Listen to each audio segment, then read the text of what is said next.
Bismillahirrahmanirrahim. Assalamualaikum warahmatullahi wabarakatuh. Alhamdulillah wassalatu wassalamu ala Rasulillah wa ala alihi wa ashabihi wa man tabi'a hudahu amma ba'd. Qala Allah Ta'ala fil Qur'anil Karim, a'udzu billahi minasy syaithanir rajim. يا أيها الذين آمنوا اتقوا الله حق تقاته ولا تموتن إلا وأنتم مسلمون. وقال عليه الصلاة والسلام اتق الله حيثما كنت وأتبع السيئة الحسنة تمحها وخالق الناس بخلق حسن. Alhamdulillah, jamaah salat subuh yang dimuliakan oleh Allah Subhanahu wa taala, di pagi yang cerah yang insyaallah penuh keberkahan dari Allah Subhanahu wa taala. Dari kemarin kita diguyur berkah oleh Allah Subhanahu wa taala dengan mengirimkan hujannya. Hujan itu kan berkah dari Allah, rezeki dari Allah Subhanahu wa taala. Tinggal bagaimana hujan itu tidak berubah menjadi petaka bagi kita, dan itu tentunya juga selain kehendak Allah Subhanahu wa taala, tentunya di antara sebabnya adalah ulah manusia. Maka alhamdulillah sudah beberapa hari terakhir ini kita diguyur hujan, Allah berikan rezekinya, barokahnya kepada kita semuanya. Bagi kita mungkin ini hal yang biasa, tapi bagi saudara-saudara kita yang kebetulan berada di wilayah yang kekeringan, kekurangan air, maka itu akan terasa bahwa hujan itu adalah berkah dari Allah Subhanahu wa taala. Ya. Jamaah sekalian yang dimuliakan oleh Allah Subhanahu wa taala, melihat perkembangan saat ini, Allah Subhanahu wa taala sebagaimana kita tahu telah menguji kita semuanya, menguji umat manusia, khususnya umat Islam, bahwa kurang lebih 1 tahun terakhir ini ada wabah yang mendunia yang kita ketahui bersama. Belum ini juga selesai dengan lahirnya atau datangnya momentum Maulid Nabi sallallahu alaihi wasallam. Kita tahu dan ketahui bersama bahwa ada sosok Dajjal, ya, kita bisa katakan Dajjal, yang secara terang-terangan dan diumumkan ke dunia menghina, merendahkan, melecehkan, memperolok-olok Islam dan Rasulullah sallallahu alaihi wasallam. Dan kita sudah melihat berbagai macam sikap yang dimunculkan oleh umat Islam dunia dalam bab ini. Apakah mereka yang kebetulan tinggal di negara-negara yang dalam tanda kutip kita katakan negara yang berpenduduk mayoritas non-muslim, atau yang di negara yang berpenduduk mayoritas muslim. Sesungguhnya kalau saya membaca dan mendengarkan salah satu petuah dari dokter saya dulu, bahwa tidak ada yang kebetulan dari semuanya ini. Ini adalah bagian dari skenario Allah Subhanahu wa taala, bahwa selama ini momentum Maulid bagi yang merayakannya, khususnya mungkin di negara kita tercinta, kita terlepas berbicara soal hukum boleh atau tidaknya, kalau kita lihat taqalid, ya, atau kebiasaan-kebiasaan tentang perayaan Maulid Nabi sallallahu alaihi wasallam, ini cenderung garing dari nilai-nilai yang seharusnya ditanamkan. Ya.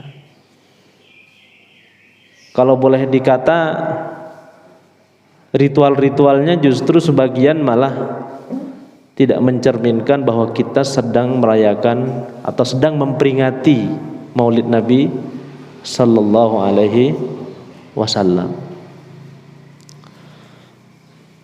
Makanya kata beliau, ini momentum terbaik yang Allah berikan kepada kita, bahwa di saat kondisi seperti ini bertepatan dengan momentum Maulid Nabi, ada sosok Dajjal yang kemudian dengan terang-terangan menghina, memperolok-olok dan merendahkan Nabiullah Muhammad sallallahu alaihi wasallam. Mengingatkan, Allah ingin mengingatkan kepada kita bahwa dalam memperingati Maulid Nabi itu tidak sekedar kemudian ritual-ritual yang terjadi di masyarakat kita saat ini.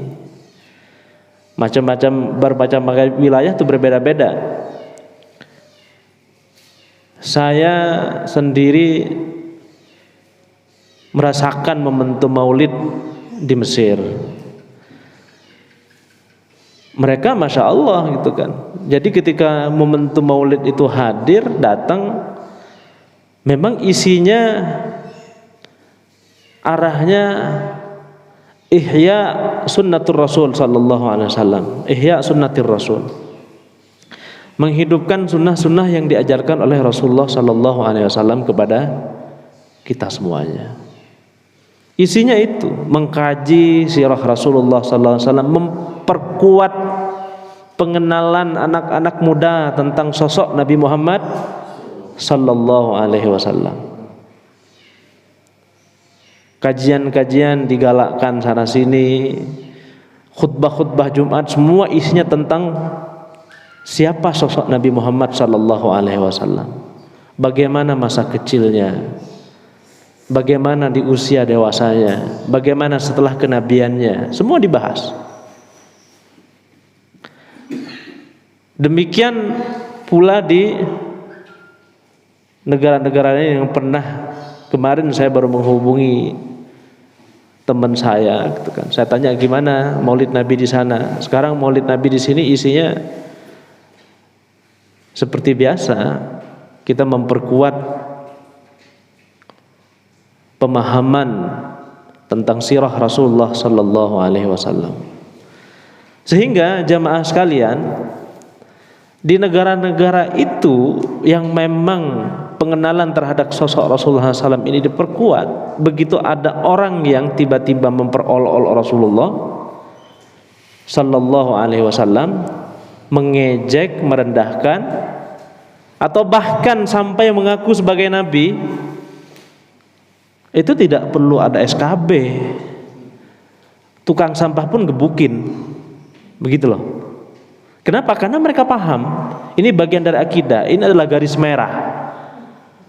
Sementara di masyarakat kita, untuk bisa membuat orang cemburu ketika Rasulullah SAW itu dihina, diperolok-olok, kita butuh upaya. Bahkan terkadang ada yang tidak menyadari bahwa pernyataan-pernyataan tertentu itu telah memperolok-olok Rasulullah Sallallahu Alaihi Wasallam. Ini artinya apa? Sekali lagi, seperti yang disampaikan oleh dosen saya, bahwa momentum ini seharusnya mengingatkan umat Islam bahwa selain jihad, katakan ada yang mengambil opsi boykot, ya itu mungkin bagi yang mengatakan bahwa itulah jihad yang terbaik untuk saat ini, atau hal-hal lain, maka jihad kita untuk membela Rasulullah Sallallahu Alaihi Wasallam, memperkuat pengenalan sosok beliau ini di tengah-tengah masyarakat kita, khususnya dari keluarga kita, anak-anak kita, keluarga kita, itu harus mengenal siapa ini sosok Rasulullah Sallallahu Alaihi Wasallam. Ya. Sehingga kemudian ini kan bagian dari akidah, ini bagian dari keimanan. Dalam Al-Quran tidak sedikit ayat yang memerintahkan kepada kita untuk mengimani Rasulullah Sallallahu Alaihi Wasallam. Iman kepada Allah Subhanahu wa taala kalau tidak disertai pada percaya dan iman kepada Rasulullah itu sia-sia. Tidak berguna. Ya. Nah, makanya jemaah sekalian yang dimuliakan oleh Allah Subhanahu wa taala, kita ambil hikmahnya. Ya. Saya nggak tahu kalau di sekitar sini gimana takolidnya ketika perayaan Maulid Nabi, tapi di beberapa tempat tertentu, di kampung-kampung tertentu itu berlebihan. Bahkan menjurus kepada bab tabdzir, berebut makanan, kemudian makanan diinjak-injak. Apa Rasulullah mencontohkan itu? Kan tidak demikian. Mengapa kalau kemudian memperingati Maulid Rasulullah SAW itu kemudian dikaji tentang, nggak usah jauh-jauh, bagaimana Rasulullah SAW kecil, yang disebutkan dalam kitab Sirah Nabawiyah Durus wa Ibar, Rasulullah itu tidak pernah ikut-ikutan nonton film ketika teman-teman sebayanya nonton film, tidak pernah ikut-ikutan hadir dalam ada konser-konser musik, nggak pernah. Pernah terbersit ingin ikut bersama dengan teman-temannya, Allah buat beliau tertidur. Sampai kemudian ketika terbangun semua sudah selesai. Nah, sosok-sosok yang seperti ini, ya, sejarah Rasulullah yang seperti ini harus kita ketahui. Bagaimana Rasulullah kemudian terlahir dalam keadaan yatim, apa manfaatnya, apa hikmahnya? Ya. Ini harus kita ketahui semuanya, sehingga kita pun memiliki gambaran bagaimana kita mendidik anak kita. Karena Rasulullah SAW itu seperti disampaikan Rasulullah, "Adzabani Rabbi fa ahsana ta'dibi." Yang mendidik saya itu Tuhan saya, Allah Subhanahu wa taala. Maka inilah hasil didikannya. Jadi benar-benar dijaga dari kecil, sehingga ketika Rasulullah SAW diangkat menjadi nabi, tidak ada celah bagi mereka, bagi kafir Quraisy saat itu, untuk menuduh Rasulullah yang tidak, karena track recordnya dari kecil juga sudah luar biasa. Semua yang dituduhkan semua itu adalah iftira, kebohongan-kebohongan. Contoh kata Rasulullah SAW dikatakan bahwa Al-Quran yang disampaikan oleh Rasulullah SAW itu bukan wahyu, tapi itu angan-angan Muhammad, itu hasil karangan Muhammad, hasil bisikan setan. Muhammad tuh tidak ubahnya seperti tukang sihir, seperti dukun, kan begitu mereka katakan. Tapi itu sekali lagi semuanya itu karena kesombongan mereka, bukan karena mereka tidak mengakui bahwa Rasulullah SAW adalah orang yang bersih, orang yang terjaga, ya. Banyak buktinya. Contoh diantaranya adalah apa yang terjadi dengan Al-Walid ibn Al-Mughirah. Al-Walid ibn Al-Mughirah ini adalah salah satu sosok di kalangan kafir Quraisy saat itu, adalah sastrawannya mereka lah, pujangga, pandai sekali merangkai kata, membuat puisi-puisi yang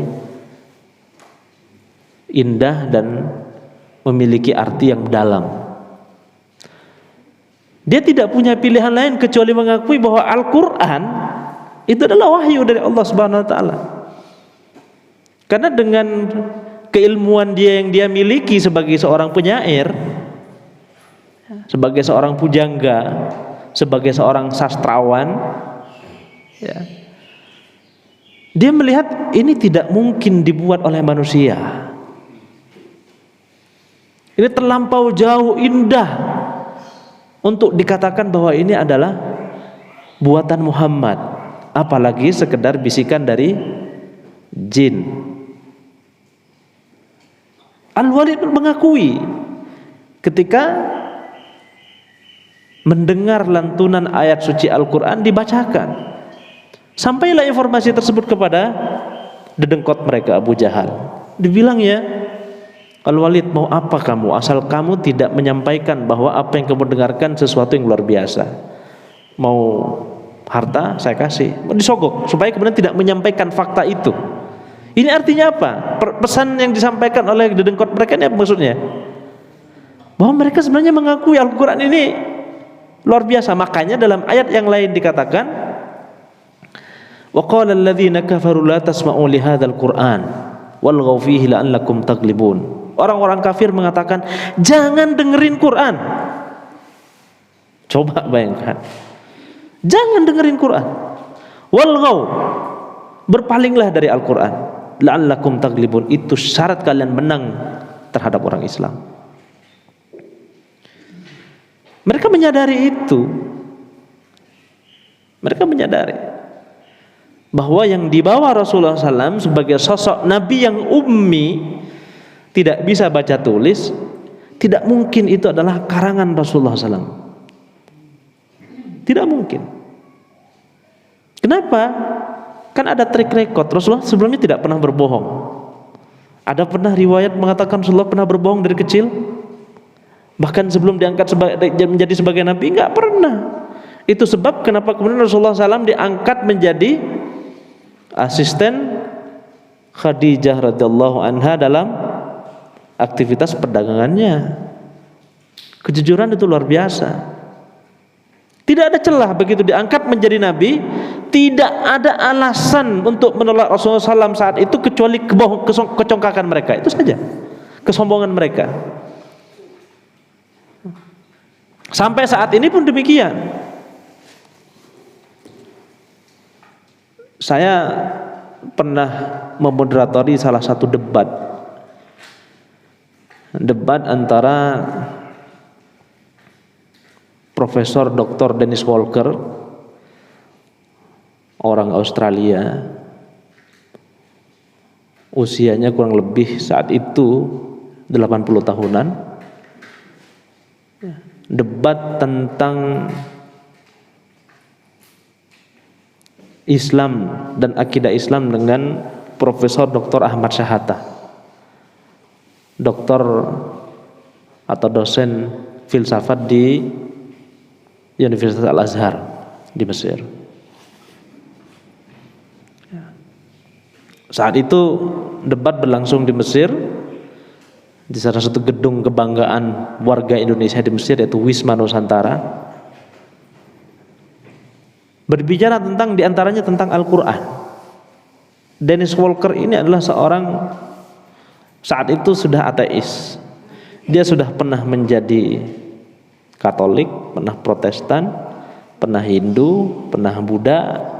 Tinggal Islam yang belum dicicipi sama yang bersangkutan itu. Hafal Quran 30 juz. Tentunya hafalnya tidak dengan tartil ya, bacanya juga. Tapi kalau ditanya, dia bisa meneruskan dan tahu apa artinya, dan bahkan tahu tafsirnya. Ateis, sebelumnya misionaris, kemudian menjadi ateis karena semua agama yang pernah dia peluk itu tidak ada yang membuat dia benar-benar yakin bahwa ini adalah agama yang benar. Saat itu tinggal Islam yang belum. Berbicara panjang lebar tentang Al-Quran, tidak ada satupun, dia bilang saya tidak menemukan satupun celah untuk mengatakan bahwa Al-Quran ini karangan manusia, dan tidak menemukan satupun celah untuk mengatakan bahwa Al-Quran ini terdapat kesalahan di dalamnya. Kemudian di sisi lain dia mengatakan bahwa saya belum menemukan celah untuk mengatakan bahwa Muhammad sallallahu alaihi wasallam adalah bukan sosok seorang nabi yang diutus oleh Allah Subhanahu wa taala. Sampai di situ dia masih belum menemukan celah. Dengan pembelajarannya yang cukup panjang, ya, lalu segala sesuatunya itu memang kemudian dijelaskan dan dibantah oleh Profesor Dr. Ahmad Syahata. Saya tidak tahu setelah itu bagaimana nasib orang ini. Tapi yang jelas dalam penutupan saat itu saya menyampaikan untuk segera mempertimbangkan untuk memeluk Islam, karena saya pun berandai-andai kalau orang ini masuk Islam, betapa akan besar manfaatnya buat kita. Karena sudah berapa banyak orang yang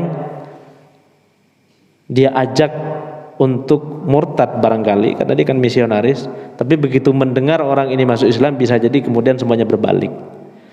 Seperti itu. Dari situ saya ngambil pelajaran bahwa saat itu berarti memang mereka ini tidak memiliki bukti yang kuat untuk kemudian menuduh Rasulullah sallallahu alaihi wasallam dengan tuduhan yang tidak-tidak. Mereka pelajari sejarah Rasulullah SAW dari kecil. Bagaimana Rasulullah lahir, kemudian begitu lahir, kemudian dibawa ke salah satu kampung, yang kampung tersebut, nah ini juga ada hikmahnya. Bahwa mendidik anak di kampung, di tempat yang bersih dari polusi, bukan hanya polusi asap atau polusi udara, tapi polusi kata-kata. Sekarang betapa liar kata-kata atau kalimat-kalimat yang sering kita dengar kanan kiri kita, dan itu kalau terekam oleh anak-anak kita, masya Allah itu. Jadi banyak hal yang bisa kita ambil hikmahnya. Pelajari sejarah Rasulullah sallallahu alaihi wasallam supaya kita mengenal siapa sosok beliau, supaya kita tahu bagaimana membela Rasulullah sallallahu alaihi wasallam. Bukan hanya dengan boikot, tapi kita tidak ada upaya lain untuk memperkuat pengetahuan kita tentang siapa ini sosok yang kemudian kita tidak terima. Jangan-jangan hanya ikut-ikutan. Jangan-jangan hanya ikut-ikutan. Jamaah sekalian, kalau mungkin bertanya, kalau kita jalan keluar lah gitu kan, ke negara-negara Arab katakan, ketemu dengan anak-anak kecil, tanya tentang siapa sosok Nabi Muhammad SAW, dia akan bercerita. Bahkan kalau kemudian ada orang yang menghinanya, dia akan tergerak untuk kemudian membela Rasulullah SAW, karena itu kewajibannya sebagai seorang muslim. Tanya orang-orang umum di sana, kalau kemudian ada orang menghina Rasulullah SAW, saya yakin kalau kemudian terjadi di mobil, belum juga turun dari mobil sudah habis dia. Belum juga turun dari mobil sudah habis. Di Pakistan pernah terjadi, ada salah seorang menghina Rasulullah SAW, habis itu. Mengaku sebagai nabi, habis itu. Di Indonesia mengaku sebagai nabi, banyak pengikutnya. Baru ketahuan setelah pengikutnya ribuan. Ketika ada yang menghina Rasulullah SAW, perlu demo berjilid-jilid. Baru kemudian semuanya paham bahwa ini benar-benar kelakuan yang luar biasa. Di sana, di negeri sana, itu tidak perlu kayak begitu. Iseng saja, habis kita. Ini kenapa? Apa yang membuat perbedaan sikap ini antara kita dengan mereka itu berbeda? Ya. Makanya sekali lagi, tidak ada celah sebenarnya untuk kemudian menghina dan merendahkan Rasulullah Sallallahu Alaihi Wasallam. Makanya pelajari dari semenjak Rasulullah lahir, bagaimana terlahir dalam keadaan yatim, bagaimana masa kecilnya, bagaimana beliau bermain dengan teman-teman sebayanya. Bagaimana? Memang kita mendidik anak harus sesuai dengan zamannya, seperti dikatakan oleh Sayyidina Umar bin Khattab radhiyallahu anhu. Makanya jamaah sekalian yang dimuliakan oleh Allah Subhanahu wa taala, hikmah pertama dari kejadian ini, sebagaimana disampaikan dipesankan guru saya tadi, bahwa jadikan momentum Maulid ini untuk memperkuat pemahaman kita tentang Rasulullah Sallallahu Alaihi Wasallam, untuk menghidupkan sunnah-sunnah Rasulullah Sallallahu Alaihi Wasallam, untuk mencontoh dan menteladani, memperkuat dalam bab menteladani Rasulullah Sallallahu Alaihi Wasallam. Belum lagi sekarang seperti saya katakan tadi, ini momentumnya di saat yang bersamaan datang. Kalau Syekh Ali Jum'ah itu mantan mufti Mesir mengatakan, yang menghina Rasulullah adalah orang yang bodoh. Bodohnya orang yang bodoh, anaknya orang yang bodoh, orang tuanya tidak bisa mendidiknya. Begitu bahasanya dan lantang beliau menyampaikan. Diperkuat dengan pernyataan Grand Syekh Al-Azhar, Syekh Dr. Ahmad Thayyib. Beliau juga menyampaikan dengan nada yang sangat keras dan tidak mau kedutaan Prancis datang minta tolong untuk kemudian tidak terjadi boikot. Kemudian beliau mengatakan apa? Tentang Rasulullah SAW tidak ada tawar-menawar. Itu urusan dengan masalah akidah kami. Lalu bagaimana dengan kita? Bagaimana dengan kita?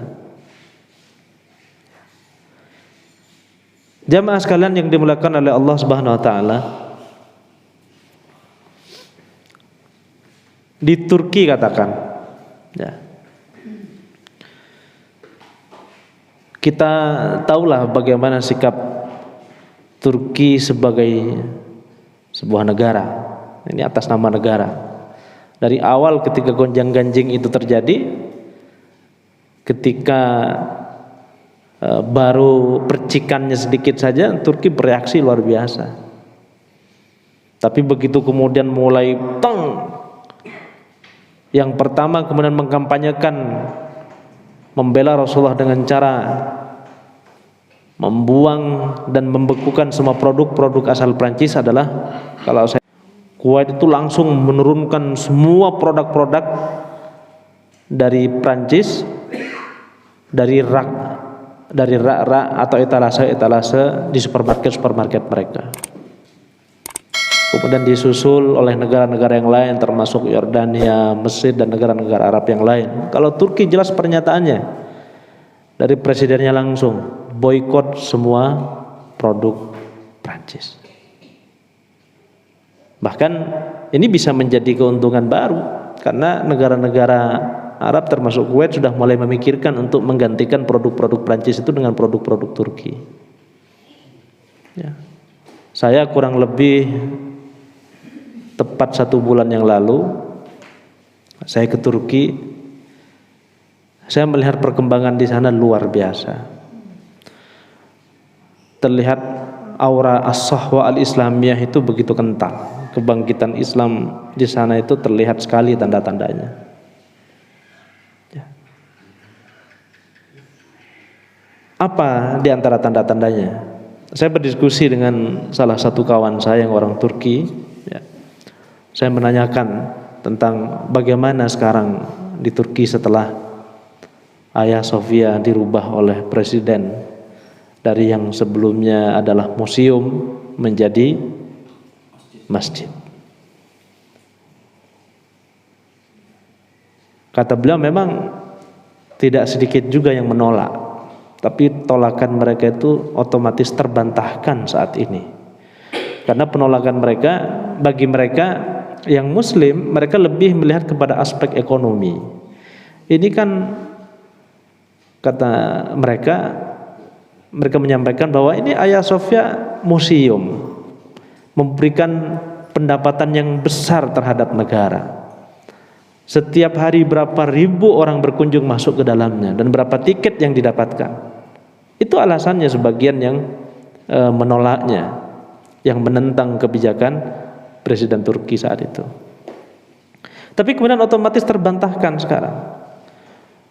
Kalau bapak ibu datang ke Hagia Sophia, datang jam 10 saja pagi, itu antri dan masuknya bisa setelah sholat zuhur. Artinya apa? Sebagai ganti dari sekedar tiket masuk, itu akan lebih banyak orang datang ke Turki dengan ingin berkunjung kepada Hagia Sophia. Kemudian kata presidennya menyampaikan nanti tiket laku, hotel ramai, toko-toko ramai. Mikirnya jangan hanya Hagia Sophia saja, tapi apa yang terkait dengan itu. Buktinya sekarang di masa pandemi saja itu seperti itu, Masya Allah. Di masa pandemi saya tidak bisa masuk karena saya kemarin datang jam 10:30. Begitu saya lihat antriannya panjangnya luar biasa. Saya tanya, ini mau ngapain? Ya mau ke dalam, mau sholat, sekedar sholat tahiyatul masjid, kemudian habis itu bagi yang tidak melanjutkan sampai sholat zuhur pergi atau sholat dia. Karena kalau kemudian semua nunggu sholat zuhur nggak dapat kebagian yang lain. Ini contoh. Kemudian bagaimana juga strategi-strategi mereka saat ini menyongsong tahun 2023. Allah SWT membukakan buat mereka, pintu-pintu kekuatan, sumber-sumber kekuatan. Gas alam ditemukan sudah berapa kali. Kemudian kemajuannya dalam bidang persenjataan, teknologi dan lain sebagainya. Mereka bangga dengan presidennya yang mencintai Allah dan Rasulnya. Mereka dukung sepenuh hati. Makanya sekarang Turki itu berdiri tegak menentang semua kepongahan negara-negara ini, negara-negara dunia, karena mereka sadar bahwa kekuatan mereka sudah luar biasa. Keyakinan mereka terhadap Allah dan Rasulnya itu mengalahkan segala sesuatu. Makanya saya belum tahu ini pasca kemudian ada pernyataan yang tegas dan lugas dalam menghina Rasulullah sallallahu alaihi wasallam, bagaimana respon masyarakat di sana. Tapi yang pasti jamaah sekalian yang dimuliakan oleh Allah Subhanahu wa taala, respon mereka saya yakin jauh lebih baik dibandingkan respon umat Islam di Indonesia. Sekali lagi perlu kita mengevaluasi diri. Ada apa ini? Ada apa? Apakah kita sudah benar-benar mengenal sosok Rasulullah SAW? Apakah kita tahu kewajiban kita terhadap Rasulullah SAW? Contoh sederhana saja, hadis yang disampaikan Rasulullah SAW, yang mungkin kita semua hafal dan sering kita mendengarnya. La yu'minu ahadukum hatta akuna ahabba ilaihi min walidihi wa waladihi wan nasi ajmain. Menjadi standar keimanan, kata Rasulullah SAW. Tidak dianggap beriman salah seorang di antara kalian sampai saya ini, kata Rasulullah SAW, menjadi sosok yang paling dicintai, menjadi sosok manusia yang paling dicintai di dalam dirinya, melebihi kecintaannya terhadap orang tuanya, terhadap anak-anaknya, dan kepada semua manusia. Ini kata Rasulullah SAW, hadis sahih. Jadi mencintai Rasulullah SAW melebihi cinta kita terhadap yang lain, itu adalah tanda-tanda keimanan. Coba kita evaluasi sekarang. Adakah kita telah mencintai Rasulullah sallallahu alaihi wasallam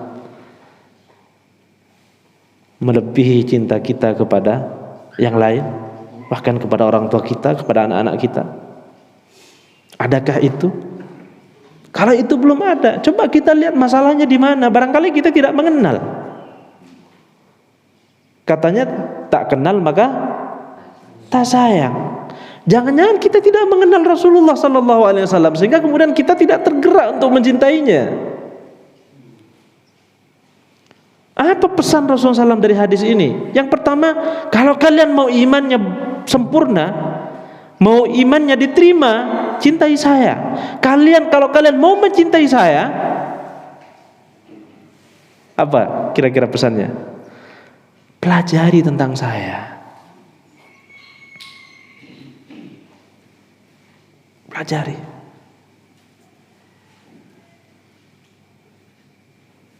Jangan ikut-ikutan memperolok-olok, menghina Rasulullah SAW. Ingat, menghina Rasulullah bukan hanya dengan kata-kata. Menghina Rasulullah SAW itu saat kita tidak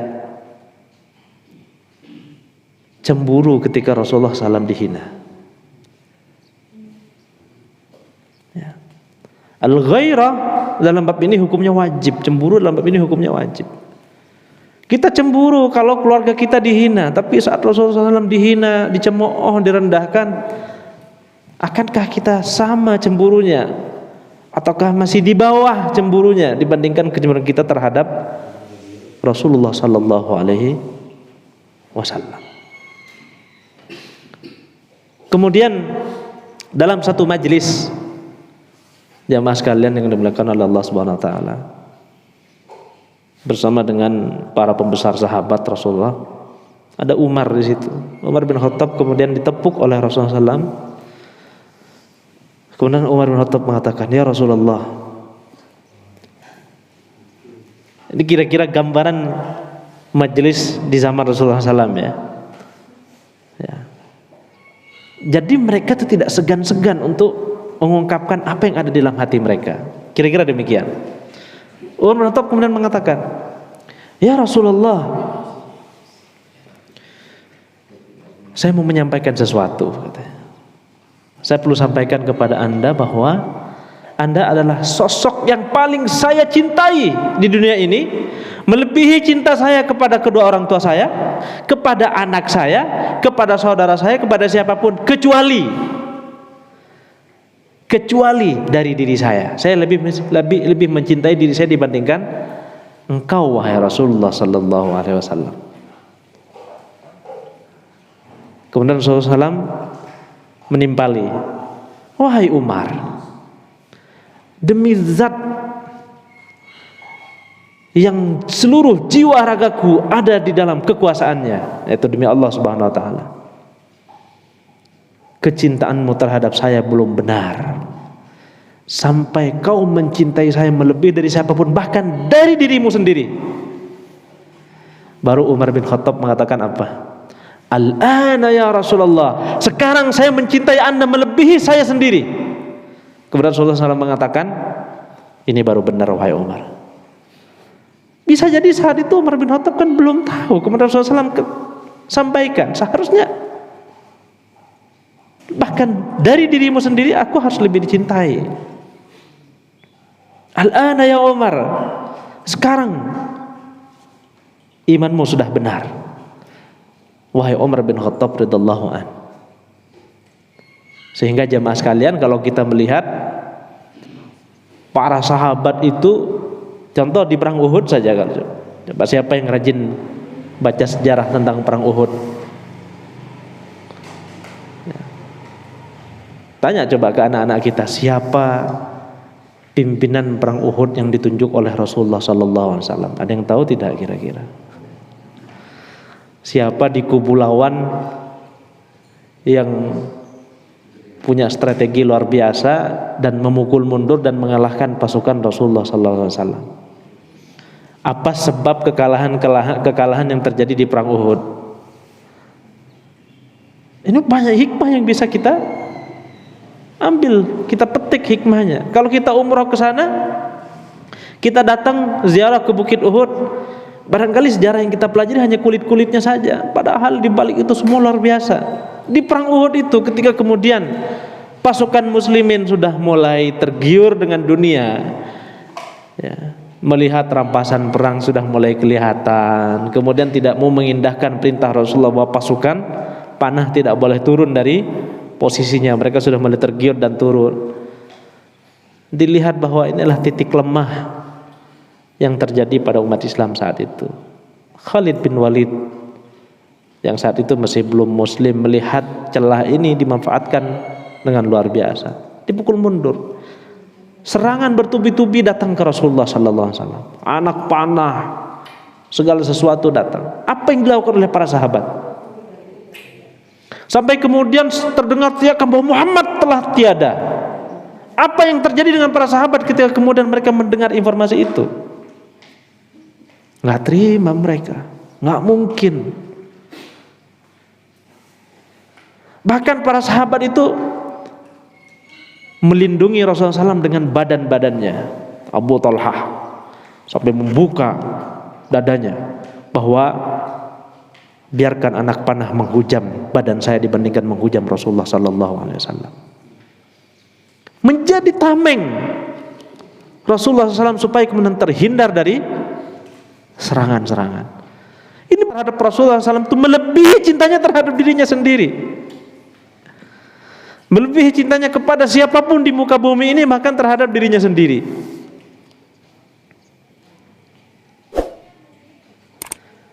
Kenapa? Karena mereka mengenal siapa Rasulullah sallallahu alaihi wasallam. Mereka paham siapa sosok Rasulullah sallallahu alaihi wasallam. Jemaah sekalian, sekali lagi, kalau masih belum ada di dalam diri kita kecintaan kepada beliau, bahkan mungkin yang Rasulullah SAW sebut apa coba? Orang yang pelit itu apa? Orang yang pelit itu kata Rasulullah SAW Man idza dzukira rasmi sallallahu alaihi wasallam lam yusalli alayya. Ketika disebut nama saya tidak tergerak untuk berselawat kepadaku. Itu orang yang pelit, kata Rasulullah sallallahu alaihi wasallam. Perbanyak salawat kepada Rasulullah sallallahu alaihi wasallam. Coba kalau kita sedang mengingat sesuatu kemudian kita lupa, langsung bersalawat. Sebentar. Kemarin itu apa ya? Sebentar. Allahumma shalli ala Muhammad. Sisipkan salawat di setiap gerak-gerik kita. Bahkan di hadis yang lain dikatakan raghima anfun, kata Rasulullah SAW. Tersungkur seseorang, hina bina dia, berugi nanti di akhirat.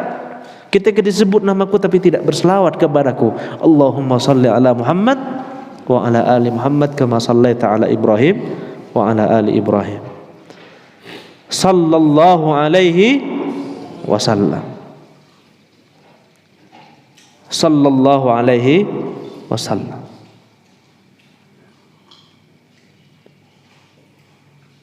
Sesederhana itu. Contoh kecil. Makanya menghadirkan Rasulullah dalam hidup kita itu jangan lupa, ya, jangan lupa untuk senantiasa berselawat sallallahu alaihi wasallam, mengingatkan yang lain untuk senantiasa berselawat kepada Rasulullah sallallahu alaihi wasallam, dan setiap kali mendengar nama Rasulullah sallallahu alaihi wasallam disebutkan, mari kita berselawat kepadanya. Para sahabat sedemikian rupa, jamaah sekalian, mencintai Rasulullah sallallahu alaihi wasallam, menjadi perisai. Bahkan bagaimana kisah pemuda Ali bin Abi Thalib yang saat itu dalam momentum hijrah.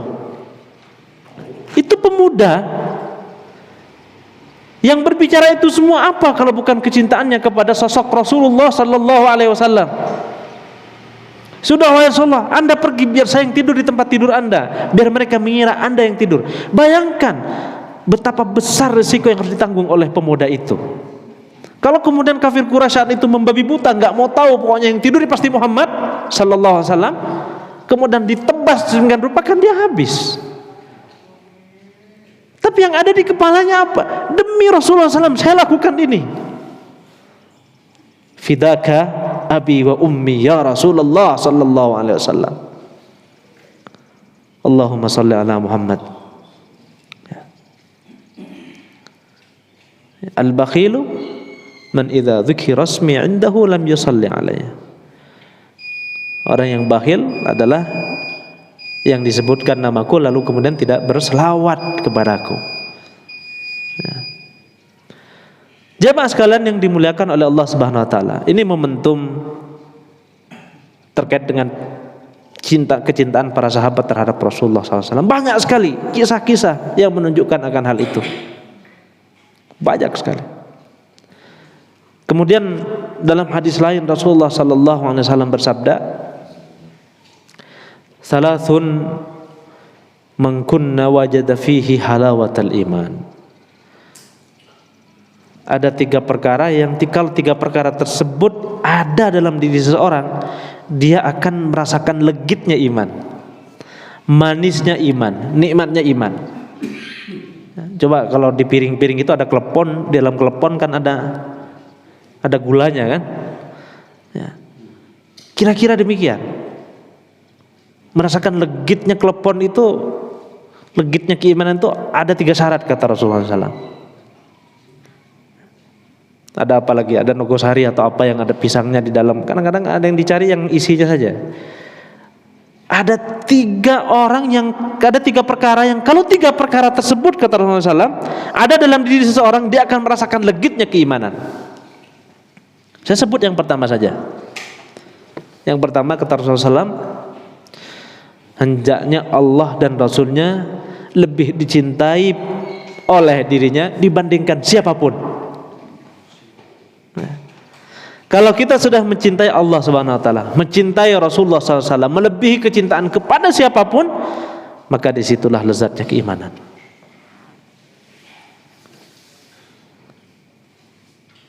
Makanya Ada satu riwayat yang mengatakan, demi Allah katanya, kalau imannya Abu Bakar itu disimpan di satu timbangan, kemudian imannya umat lain ini di timbangan yang lain, maka akan lebih berat. Coba perbandingannya antara iman sosok Abu Bakar seorang dengan iman umat Muhammad semuanya, itu masih lebih berat imannya Abu Bakar radhiyallahu anhu. Masih lebih berat imannya, ditimbang misalnya imannya seorang Abu Bakar, kemudian imannya umat ini semuanya, itu masih kalah dibandingkan iman, lebih berat imannya Abu Bakar. Kualitasnya jauh lebih bagus. Apa buktinya? Banyak sekali. Yang menemani Rasulullah SAW hijrah siapa? Abu Bakar As-Siddiq radhiyallahu anhu. Yang pertama kali membenarkan dan mempercayai risalah atau kenabian Rasulullah sallallahu alaihi wasallam siapa? Abu Bakar As-Siddiq radhiyallahu anhu. Abu Bakar As-Siddiq radhiyallahu anhu tercermin Rasulullah di satu pagi. Ini juga kebiasaan majelis Rasulullah SAW, memeriksa para sahabat. Wahai sahabatku, siapa yang pagi ini, ingat sebelum subuh itu Rasulullah memeriksa para sahabat, siapa yang pagi ini berpuasa? Abu Bakar, saya. Tanya lagi, siapa yang pagi ini sudah bersedekah? Pagi buta itu ditanya. Abu Bakar, saya. Pagi buta sudah bersedekah. Siapa yang pagi ini sudah menjenguk orang sakit? Pagi buta. Saya lagi, kata Abu Bakar radhiyallahu anhu. Wah, kata Umar bin Khattab, kalah banyak nih saya. Nggak ada apa-apanya, diborong semua sama Abu Bakar di pagi buta. Kalau pertanyaan itu ditujukan kepada kita sebelum subuh atau ketika selesai subuh, kira-kira ada nggak yang menjawab seperti jawaban Abu Bakar As-Siddiq radhiyallahu anhu? Terbayang kan kalau pagi buta saja beliau sudah melakukan 3 hal itu, kapan beliau melakukannya? Berarti memang benar, fursan fin nahar wa ruhban fil lail.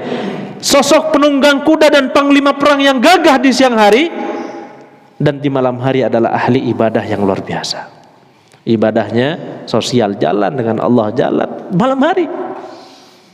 Sempat menjenguk orang sakit, sempat bersedekah, berpuasa pula di pagi harinya. Terjadilah fastabiqul khairat di antara para sahabat. Umar bin Khattab gak mau kalah. Saya harus bisa mengalahkan. Nah, ini nih harusnya nih. Saya harus bisa mengalahkan Abu Bakar As-Siddiq radhiyallahu anhu. Ya. Akhirnya di satu momentum menemukan cara untuk bisa mengalahkan Abu Bakar As-Siddiq. Rasulullah menawarkan, siapa yang mau berinfak hartanya di jalan perang saat ini? Ada yang bilang, saya 1/3, saya 1/4 saya nih. Umar bilang apa? Saya pasti bisa mengalahkan Abu Bakar saat ini. Saya separuh dari semua harta saya infakkan wahai Rasulullah SAW. Ada rumah 3, berarti separuhnya dikasih. Ada uang di bank berapa? Separuhnya dikasih. Ini kesempatan saya mengalahkan Abu Bakar. Giliran Abu Bakar, engkau Abu Bakar, saya infakkan semuanya. Geleng-geleng Umar bin Khattab radhiyallahu anhu. Semuanya saya infakkan ya Rasulullah SAW. Terus apa yang kau tinggalkan buat anak cucu kamu? Anak cucu anda apa yang anda tinggalkan? Kan mertua kan? Mertuanya Rasulullah SAW. Kata Abu Bakar As-Siddiq radhiyallahu anhu, saya tinggalkan buat mereka Allah dan Rasulnya. Kecintaan kepada Allah dan Rasulnya, keyakinan dan keimanan kepada Allah dan Rasulnya melebihi segala sesuatu, melebihi kecintaannya terhadap hartanya. Kasih semuanya. Kasih semuanya. Kita mau mengeluarkan receh saja kadang beratnya minta ampun. Ya wajar memang kalau umat Islam sekarang ini ghusaun ka ghusaus sail, ya wajar. Ibarat buih di lautan yang terombang-ambing ombak, ya wajar. Orang kemana ikut sana ikut, dipermainkan iya gitu kan ya, disetir kanan kiri iya, nggak kuat. Sebagai sebuah institusi keumatan kita nggak kuat. Pribadi-pribadi mungkin ada. Bayangkan dibandingkan dengan para sahabat, ketika ditanya, siapa berinfak? Enggak, pakai teneng aling-aling langsung. Saya setengah, saya seperempat, saya semuanya wahai Rasulullah SAW. Saya punya villa, saya punya ini, saya punya itu, kasih semuanya. Allahumma sholli ala Muhammad. Ini luar biasa. Ya. Kecintaan para sahabat, kecintaan Abu Bakar As-Siddiq radhiyallahu anhu kepada Rasulullah SAW, ya, dan kepada Allah Subhanahu Wa Taala melebihi cintanya kepada siapapun. Ini sampai jam berapa, Ustaz? Sudah cukup?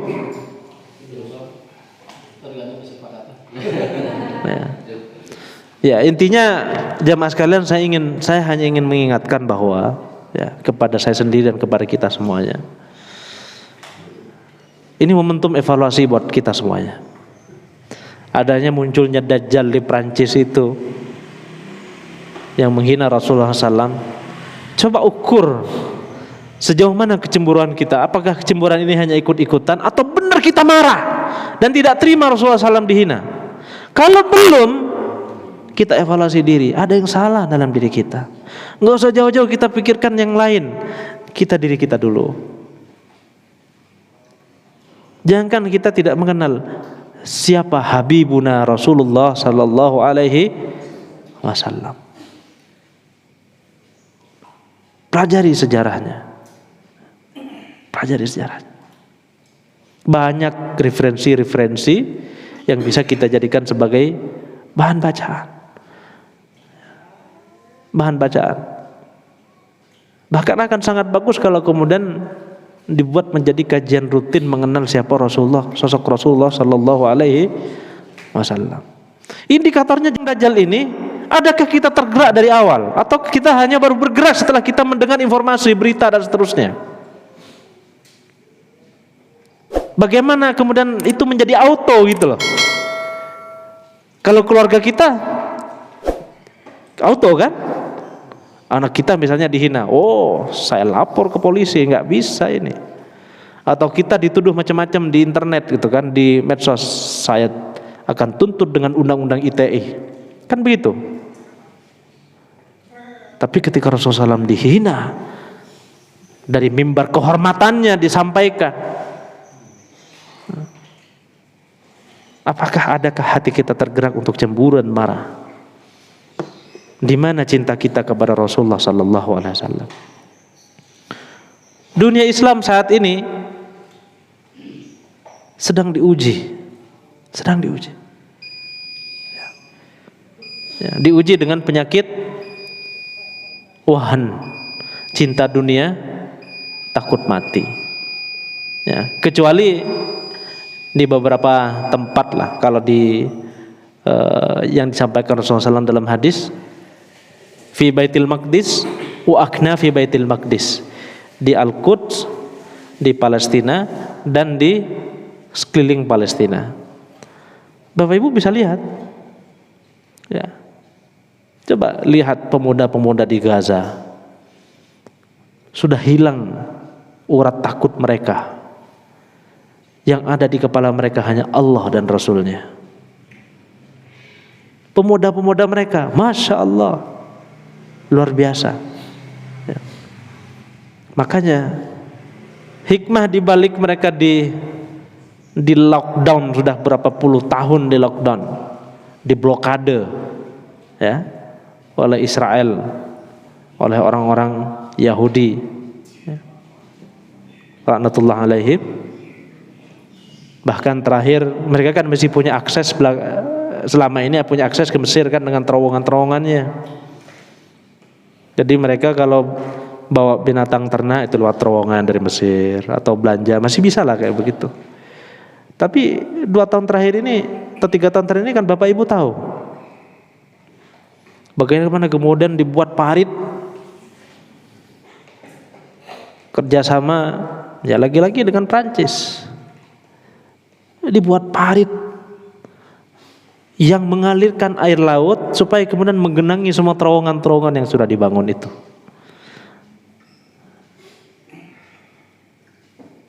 Padahal itu akses mereka untuk kemudian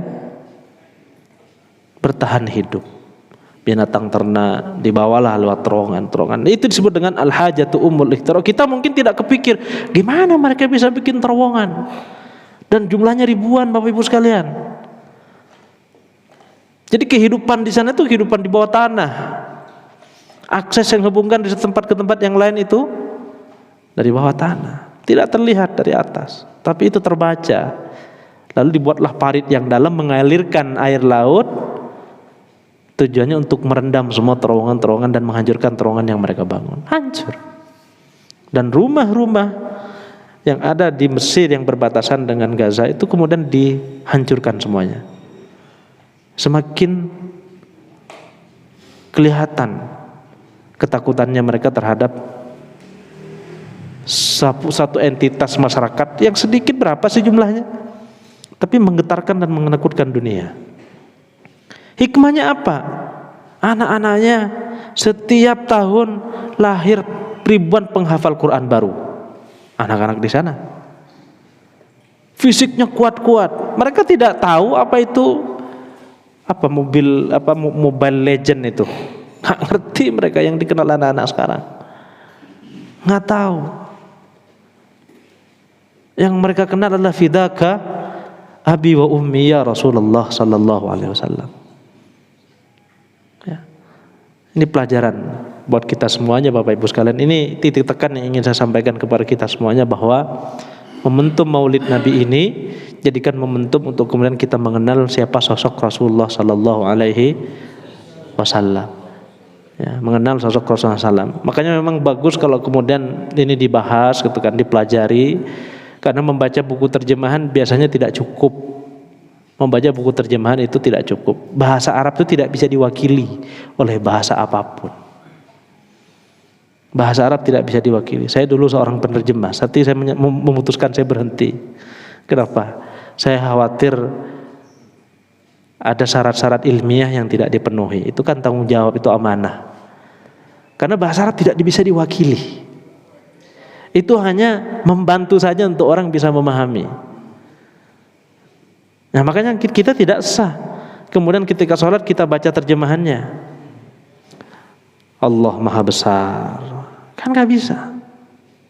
Harus dibaca dengan bahasa Arab. Maka belajar bahasa Arab itu hukumnya wajib. Udah pada bisa bahasa Arab belum? Belum kan? Oh, nah. Iya. Belajar bahasa Arab itu hukumnya wajib.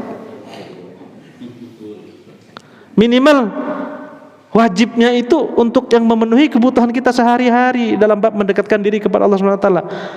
Ngerti tidak? Allahumma ba'id baini wa baina khotoya sampai seterusnya. Ngerti tidak apa maksud subhanallah ya wa bihamdihi, subhana rabbiyal a'la, subhana rabbiyal azim? Apa? Sami Allahul liman. Ngerti tidak? Ini masalah ini. Itu. Karena di antara faktor kita khusyuk adalah kita paham apa yang kita ucapkan, yang kita baca. Tapi tidak ada yang sia-sia apa yang sudah terjadi. Semua Allah nilai. Makanya kalau kita sudah sadar sekarang, mari kita pahami satu-satu. Supaya kemudian semakin kuat, semakin menghujam nih keimanan kita. Ya. Jadi belajar bahasa Arab itu penting. Penting sekali. Penting. Makanya pergeseran yang terjadi di masyarakat kita itu, ini mohon maaf, saya tidak bermaksud apa-apa. Guru-guru les ngaji, les bahasa Arab, berapa sih kadang-kadang dihargainya? Tapi begitu kemudian matematika, fisika, biologi, jabanin berapapun, yang penting anak saya nilainya 9 ke atas. Kita nggak sadar bahwa yang akan menjadi penuntun anak kita, bekal anak kita. Pernah mendengar sebuah pidato di salah satu momentum wisuda di Jordan kalau tidak salah. Salah seorang dosen lalu maju ke depan. Beliau membawa semua buku diklat yang dipelajari oleh siswa dan mahasiswa di situ. Beliau teruskan, ini adalah buku fisika, ini buku ini buku ini. Semua buku yang kalian pelajari itu akan kalian tinggalkan dan hanya akan menjadi kenangan, kecuali satu, Al-Quran. Kecuali satu, Al-Quran, yang di dalamnya menanamkan tentang keimanan, kecintaan kepada Allah dan Rasulnya, berisi tentang petunjuk-petunjuk kehidupan dunia supaya kemudian selamat di akhirat.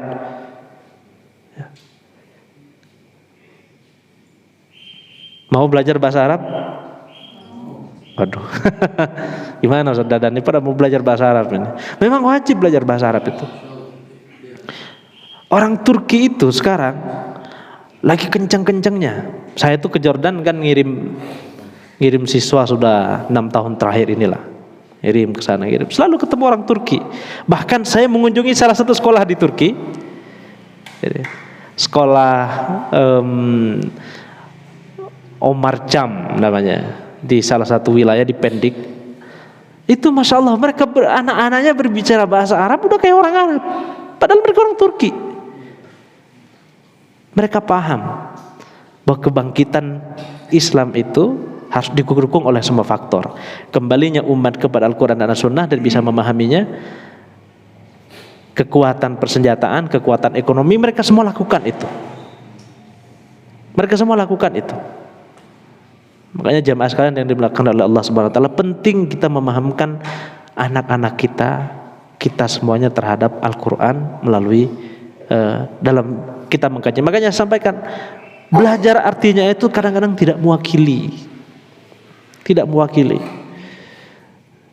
Ada banyak penelitian yang menunjukkan bahwa ada distorsi terjemahan Al-Qur'an itu kalau hanya membaca terjemahannya saja.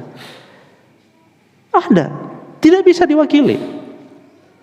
Makanya kalau kita bisa baca bahasa Arab, kita bisa merujuk tafsirnya, tafsir para ulama, jadi kan enak, mantap, mentadaburnya pun kuat, sehingga kemudian kecintaan kita kepada Rasulullah SAW ketika terjadi gonjang-ganjing kayak begini, hati dan iman kita otomatis tergerak, auto. Ada sesuatu yang membahayakan, alarmnya langsung bang gitu kan, kayak begitu.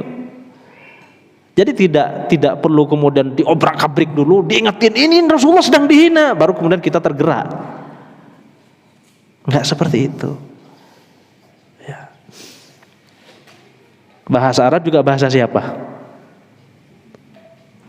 Bahasanya siapa? Rasulullah berbicara dengan bahasa apa? Dengan bahasa Arab. Ya, bisa dikatakan bagian dari kecintaan kita kepada Rasulullah SAW, pelajari juga bahasanya.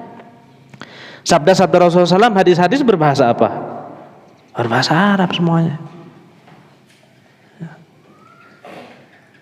Jadi itu yang mungkin bisa disampaikan jemaah sekalian yang dimuliakan oleh Allah Subhanahu wa taala.